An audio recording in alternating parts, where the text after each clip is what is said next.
What's up everyone, welcome back to my channel. So unfortunately, this is another place that I had set up my succulents. Everything was going very well.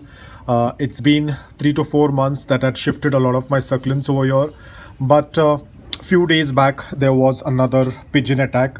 If you remember, this was such a beautiful bunch of Mendozae, but I think they came and they sat on it and they broke all of the branches.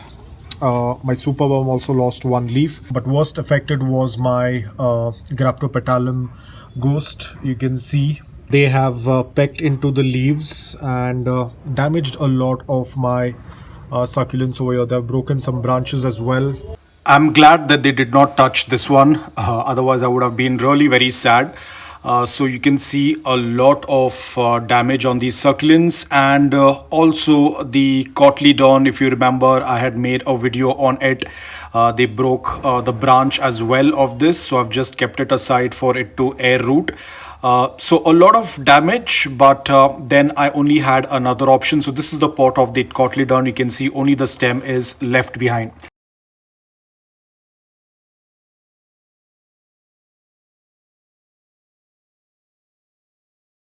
But I think the worst affected was my Echeveria red hole. You can see they have actually given it a lot of holes with its beak.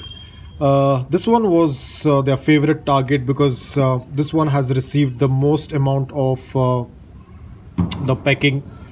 So what I did next is the first day it wasn't much bad, but the second day they destroyed a lot of the succulents. So I decided the next option is I have put up the mirrors over here because the attack never happened before. It happened recently, so I don't know what exactly happened and they started to attack this spot.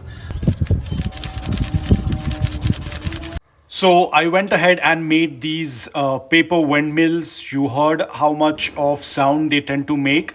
And thankfully, it has been the third or the fourth day. The pigeons have not come back to this spot, and I'm very, very happy and relieved. Both of them are working amazingly well. They are making that good amount of sound, and that is probably scaring them away.